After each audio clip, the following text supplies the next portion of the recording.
I will now yield to my friend from West Texas, who represents my father's alma mater, Texas Tech University, and ask his indulgences after the NCAA basketball championship. I thank my dear friend and fellow Texan, Mr. Chip Roy, and we'll get your guns up, Chip, and thanks for that introduction, and thank you for hosting tonight's special order for our friend and fearless leader for Texas and for this great nation, Rick Perry. And it's, I think, pretty telling that every Texan who's taken the mic to pay tribute to our friend Rick Perry has spoken with the fondness of a deep friendship. And I think that's a tribute to Secretary Perry. He was a man that could connect with just about anybody, not because he had the special political gift. It's because he had genuine love for people. And that was his gift.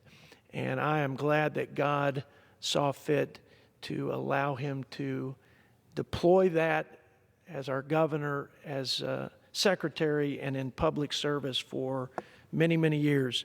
My favorite Rick Perry quote: "If you want to make America great again, make it more like Texas."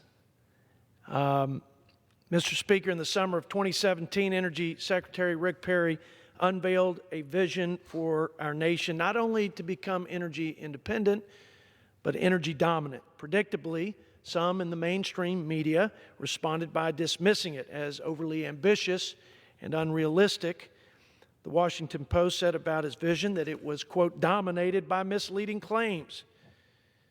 The Los Angeles Times said that the plan, quote, threatened the entire planet. Well, not only did their criticism miss the mark on both accounts, but fortunately for the American people, they were definitively disproven by our friend and fearless leader, Secretary Rick Perry. We were once a nation reliant on foreign sources of energy. Today, we're on track to become a net energy exporter by 2020. By 2025, U.S. oil production is expected to equal that of Saudi Arabia and Russia combined. Under Secretary Rick Perry's leadership, the United States has become a net exporter of natural gas for the first time since 1957. In fact, the U.S. is on track to more than double its LNG export capacity by the end of this year. Not only were we able to increase our energy production and export capacity in these United States, we've done it while leading the world in reducing carbon emissions, decreasing our output of CO2 by 42 million tons, while at the same time the European Union increased its carbon by about the same amount. China increased theirs by almost 3 times the amount that we reduced our carbon. And India, twice as much of increase to our decrease. I'd say that's a heck of a track record for our Texas Secretary of Energy. Mr. Speaker, our nation's energy security is and always will be a matter of national security. And thanks to the skilled leadership of Secretary Perry, I'm proud to say that America is indeed safer and more secure today than it was before he took office. And I'm especially proud, Mr. Speaker, that our nation's leading voice for energy dominance was born and reared in West Texas, right smack in the middle of my district, Texas 19. And I think Chip would agree with me that if you're a Texan, no matter what your title is and how far up the chain you go in political leadership, the governor is always the highest title of all.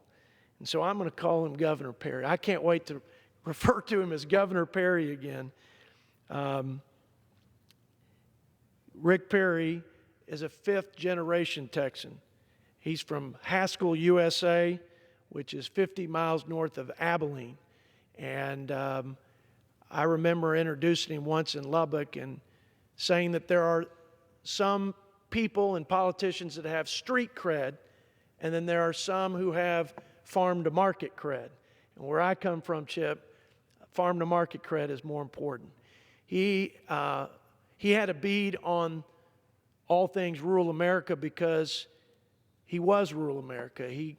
He understood that the small towns and the highways and byways of this country were not just producing our food, fuel, and fiber, they were producing a people with a substance and a character that this nation desperately needed. He understood that West Texas, where he hails from and where I hail from and have the honor of representing, that our greatest contribution wasn't as the energy basin or as the breadbasket, but as the backbone of American traditional values.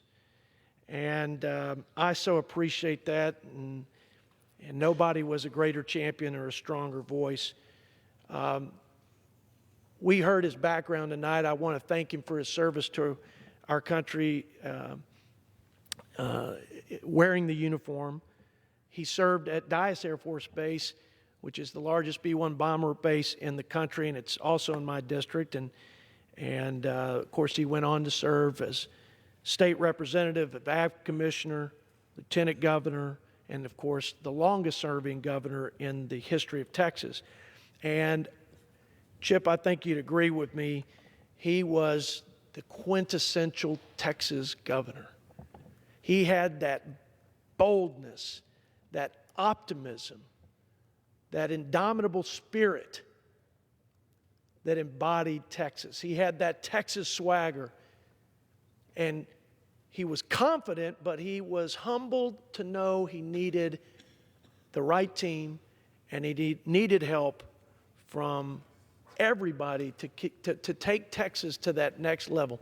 Nobody could sell Texas like him. I mean, he recruited some of the best and brightest talent from around the world, and he brought businesses in of all sectors from around the world, and he was a true believer in the Texas miracle, and we are all the better in Texas for his leadership.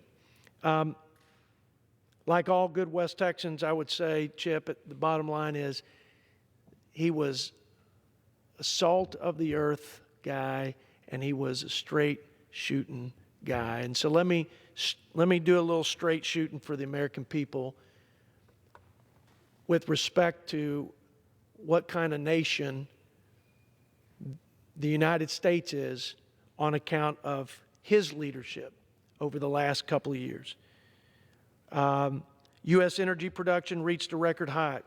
The U.S. has become the largest crude oil producer in the world. American natural gas production hit a record high for 2 straight years, both in 17 and 18. When Americans look back on this era in our history, they will know the powerful and lasting impact of Governor Rick Perry and what he has made in terms of handing this country to the next generation of Americans more prosperous, more free, and more secure.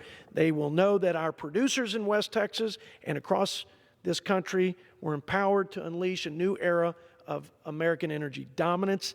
They will know that this kid from Haskell, Texas, was at the helm during this historic transformation. So, from one small town, West Texas boy, to another, thank you.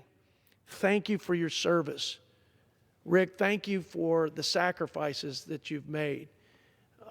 Thank you for your love for this country, and thank you for your passion for everything good about America. And thank you for putting that on display with the way you operated, the way you led, and just who you are, just who you are. Anita, we know, Chip and I both, and everybody that's been called to service understands that you and your children have made a tremendous sacrifice. And we just want to say, God bless you in this next phase of your life with Rick, and I pray that he brings great joy to your lives and to the life of your family. My last quote is from the first president of Texas Tech University. It goes like this: everything that is done on these West Texas plains ought to be done on a big scale.